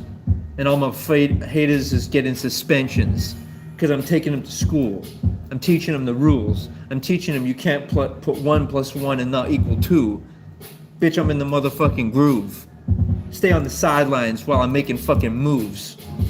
Bitch, I'm a blow up on fucking YouTube. I invent this shit but it doesn't mean that it's me that I'm celebrating. I'm celebrating what I created. So join me in this crusade. Let's get made. Bitch, I'm making it. Making waves, bitch. But I'm a boat. It ain't gonna motherfucking sink. I'm on a cruise crash destroyer, and I'm a motherfucking brink. Jumping off the edges. Looking like I'm levitating. Looking like I wrote the shit. Flexing on these spectators. Oh, dude, I fucking wasted them, dude. Yeah, boy. Fuck you, man. What do you know about that, man? So, you know what? I think I'm gonna. Fuck it. Let's see if we got. Yeah, that's good enough. I like that. Yeah, right. Imagine. So I'm gonna do a quick light session, visualization. Let's see. We'll do a visualization. We're gonna clear any negative thinking patterns right here. And you know, the reality is I shouldn't try to cater to women too much in my, conversations and discussions. I should realize that women don't really. I mean, I hate to say this, but the men too. The men aren't very logical either. They're just fucking. What men are doing in this day and age is it's like women is their god. It's like they're willing to do whatever women wants them to do just in order to get a chance to have sexual activity with a woman, and it's like fucking Here's the thing about me, dude. I can fucking stand at a woman straight up, and like let's say she was like, I was attracted to her, right? And let's say she kind of came up to me and tried to seduce me, and I was like, for some reason it was hard for me to like back out of the situation. You'd be like, dude, step the fuck back, because that's the difference between me and fucking anybody else. Like any other man, a lot of men would just be like, you wanna, let's fucking fuck. But fucking, I have control over myself, and I don't let women control me. And it's only one way or the other. It can't be. It can't be where either men follow. If men are following women, then men are just following their desires for women and their desires to get off by using a woman.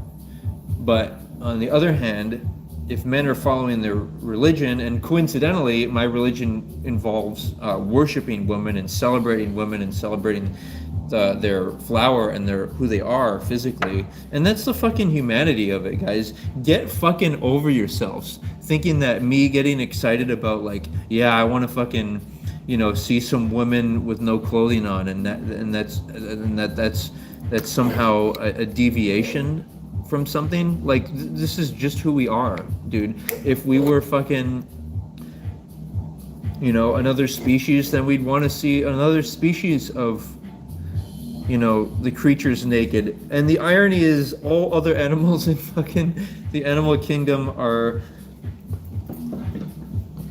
fucking, they're fucking naked. All right, guys, so let's wrap this up. And I wish I had a crystal with me, but even if you don't have a crystal, you can just use any piece of, natural substance. Although crystals, I can kind of feel them, right? But even a coin, just rub it in one hand. And I get it, dude. This is not a pure science. It's kind of delving into the world of magic and mysticism, but the one thing it does do that is a guaranteed effect is programming the positive thoughts. Helps you to, so like I'm saying, I'm like tapping into the universal energy by rubbing something. I might not actually be, but it's part of it's just part of this repetitious, like, it's like, see how I'm like moving like this? It just helps me to focus. So that's why I do it. But you can, if you're standing in line and you have nothing to do, you can just beam. You can imagine brilliant white light shines around. Just put it like near your waist like that, and you can like beam, beam around.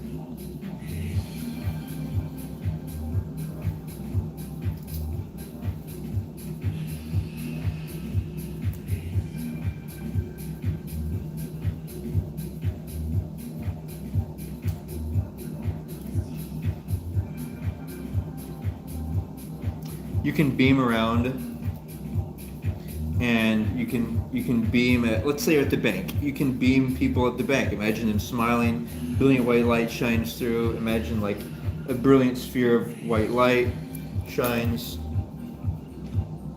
And let's just go through a couple of people routine, and I want people to get into the habit of this. Like whoever's watching now, I want you to kind of feel like this is not an overdone process. And you can just be done like in 20 seconds. If you have somebody you're thinking that you're upset at, for example, let's say complication at work. Imagine that person smiling. Imagine them smiling and enjoy. And the brilliant beam of light just streams down at them, and it activates their aura. And imagine them smiling,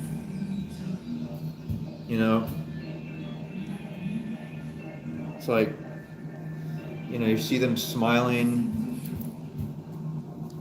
and just, that's the image you want in your mind, okay? And then, let's go to another person. Let's say someone in your family or someone you care about there's a problem with them. It's important to imagine or consider that everyone is a spirit. So if they need to leave their body, and I myself am willing to do this, if my mind isn't working right or my body is so severely messed up that it's not serving me, then I want to leave my body and go into a new one. Most people are afraid to do that because they don't believe in reincarnation. If you had 100% verification of reincarnation, then you would probably be not attached to going out of your body, but a lot of people believe in heaven, which heaven is, in theory, it's a boring place, and it's the fantasy of an uninvestigated, it's like an uninvestigated fantasy where you haven't really thought about it. You just vaguely think, this world's imperfect, so I want fucking heaven to be them serving cake and we can eat it every day and nothing bad happens. But fucking, you can't enjoy cake unless you have to go through difficulties and eat regular food as well, okay? You can't enjoy love unless you have to go through adversity and go from a starting point of, okay, this is destructive and this is negative, and this is love on the other side. So I'm going to go towards love and avoid the destructive and make efforts to, and that's what makes love and good stuff what it is. The fact that a negative exists, a polarity. So that doesn't exist in heaven. So heaven is not a place that you would want. In fact, heaven is hell, because heaven is, there's no sense of meaning or point of reference or of doing anything in heaven, quote unquote. All right, so continuing on, you're spiraling. Let's say somebody has a problem, someone you care about. Just see them for a moment. Don't see them in their suffering state. Maybe they have an injury. Maybe they have a difficulty, a financial difficulty. Let's not think of them and their troubles. Maybe their car is broken down and it's not working right, and they're worried about getting to work and what have you. Let us enter into the realm of the all-pervasive forces of who we are. And that is let's introduce that into the space and see if that can help to create synchronicities. That's what I notice the most when I do like a good light work session. I notice the following day I get everything runs smoothly. You know, it's like I don't have to worry about stuff that much. I don't have to think about it. It just happens. And in order to experience that reality, though, it's because I intentionally created it. And maybe it's just because I'm thinking positive thoughts. Maybe it's a placebo effect of thinking that, oh, because I did the light work, the next day is probably going to be a good day. But placebo effects are still fucking effects. Just like if you take medicine and they say it has side effects. Well, guess what? The side effects are effects, okay? They're not side effects. So let's power of words, right? So, okay, so that's two people, right? The second person, someone you care about, they're dealing with stuff. Now imagine brilliant white light just streaming down.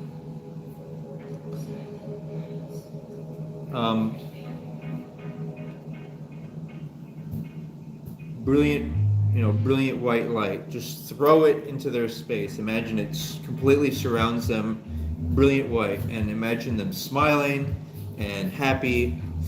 And here's another thing I want to mention is that from day to day, like for example, I do like to go to a gym. I only do cardio at that gym. I do a stationary bike. I do some weights like once a week, but I think the heart is the most important thing to be strong as opposed to any other muscle. But I still, okay. So, but I'm trying to say that I look at different women at the gym, right? But the important thing is I don't like overly focus exclusively on one. I look at different women, you know? And so what I'm saying is, the reason I said that is because it's just really important to realize that lots of women are attractive. Well, some people will get one-itis. They'll kind of like lock into one woman. Maybe this was an ex that they had, maybe an ex-wife, you know. But the thing is there's, even if you like maybe a certain type of woman, you know, a certain physical appearance, there's got to be lots of other women that look similar to her, you know. So, but the reality is your future wife, you're going to be more, like if you find a woman who has all the same values as you would rather be with them than say a woman that you thought was maybe 1 or 2 points more attractive on the attraction scale of, and by the way, attraction is not, it's a science. It's a science of ratios of the way a woman looks, the way her facial structure looks, her body symmetry, proportions. But don't be distracted by that either, because the most important thing is a strong woman. Obviously, things like you want her to have a large enough body to be able to, you know, wide enough hips to give pregnancy. But then at the same time, I think women should also only have C-sections so that they don't have to experience much of the pain of pregnancy. They only experience the post-op of their abdominal muscles healing after being cut through to deliver the baby. But that's nothing compared to the pain of pregnancy. So come on, guys, let's fucking play God for a little bit here. All right, let's be who we are. We're creative, conscious beings who can come up with technologies, which we have, and also ideologies, which we have, and I'm also trying to introduce some that will help us to synchronize as a collective communities and species, so that we're connected with each other, and then 95% of people who are good people can manage and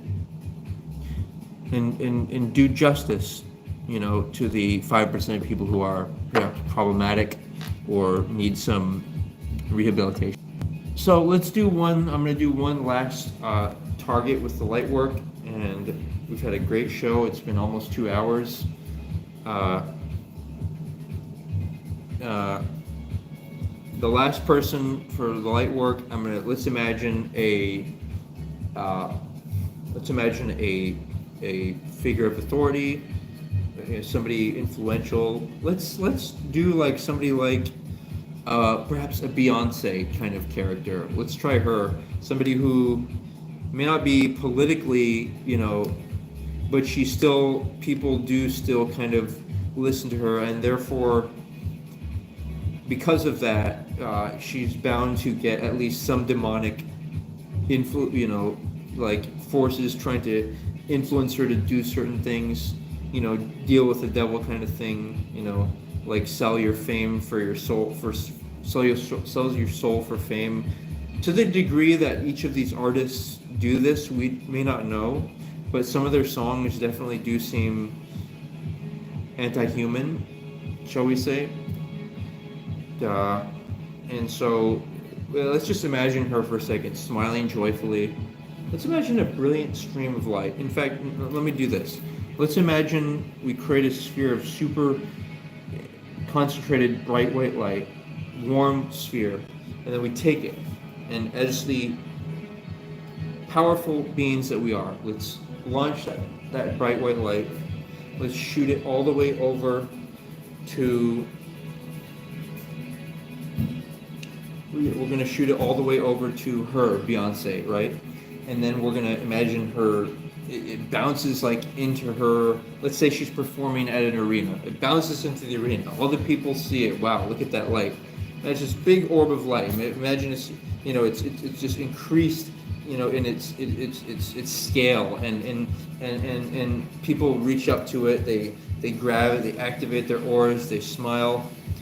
They're not smiling about the music. They're not smiling about the fun. They're smiling because they're reactivating their auras. And the same with Beyonce. Imagine a semicircle force field that's protecting her, and she feels protected. She feels enjoy, and you can do this to other people, in different realms. And then imagine that now that all the people at that stadium are activated. Let's imagine that they concentrate their divine force together, their brilliant white light, and they just start beaming it to cities. They shoot it through buildings. They imagine, now people are starting to smile. They're reacting. They're like, wow, look at all these streams of light. And then we go into space and we see this starts to circle. All right, the light starts to circle. It beams all over the place. It beams through bridges. It beams through all cars. It beams through people, at Walmart and everywhere. And so we see this all throughout the world. Different people of different ethnicities or cultures, and then the whole world is kind of connected through this brilliant bright white light. And a final point I wanted to make, because I made a mistake earlier. I said, even if I found a woman that I was attracted to, and she tried to seduce me, and I said stay back, and she wouldn't and I couldn't escape, and then she kind of trapped me, and then I said I would pull out a weapon or something to defend myself. And by the way, the right way to hold a knife, several things. So to hold a knife, you need to hold it like this. This is how, I'm not an expert, but generally you want to hold it like this. So just think about it. If you hold it like this, you can only kind of stab. And then, by the way, you need a double-edged blade.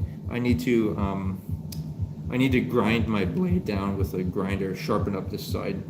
But think about it. From this side, you can only kind of go like that. But when you're like this, first of all, you can still it's kind of easier to punch.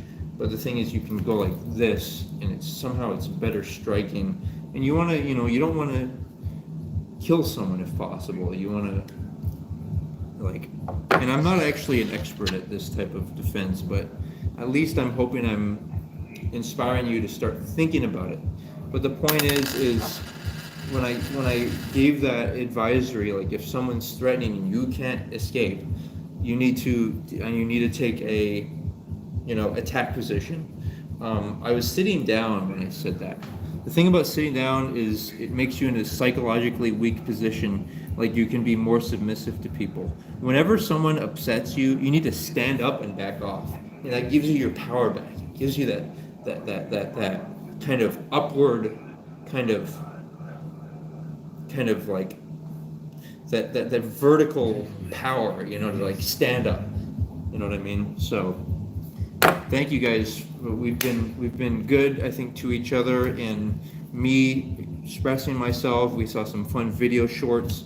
We reviewed, more of my commentary on Facebook. By the way, if you're on Facebook, friend me. My name is John Anolani Remus. That middle name is Anolani, Anolani. Last name Remus, Remis. And also check out shieldheart.org. We've had a fun 2 hours here, and until next time, I've got to find a good time to do a regular daily show, and I've got to find a way to better advertise that I'm doing this show. That way we can get more interaction, more. I know it's going to be a lot of guys, but as guys, we got to stick together. We got to cooperate. We got to be respectful to each other's future spouses and not seduce them. And we got to start thinking about each other. And yeah, we're gonna build trust. So I want to say aloha from here, from Honolulu, the city of, in Hawaii, and to wherever you are. And yeah, let's talk soon. Like right now in Honolulu, it's like 12:30 midnight, 12:30 a.m. So I'm trying to find an optimal time to go live. I've been recommended by Imagine that just go live whenever you can, and so that's probably good advice. But I do want to try to make it consistent time, so that. But the thing is, a lot of people are asleep at this time. At least the primary viewing audiences of YouTube, which are probably like in the U.S. So maybe I think what I should do is. Maybe try to go live a little earlier. Like maybe if I go live at like 8 p.m. My time, that would be like 11 o'clock at night, California. And then like, it's like 1 a.m. East Coast time. So that is still pretty late. So I got to figure that out. Maybe like one day a week I can go live like earlier. And so I'll have like a consistent weekly show that I can build a big audience for. Like, late night Sunday for the talk show. And then thanks for also, I need to work on raps so I can have good raps. But something about freestyling that I think is, it kind of goes beyond like making a rap music video. Freestyling is like an art, it's like, it's good for a live audience. And just like the chat, the scrolling chat where people post their comments. It's like a different. I want to say it's a format that I really enjoy. So thanks for tuning in, and we will see you again soon. I'll be live tomorrow late, so come join me.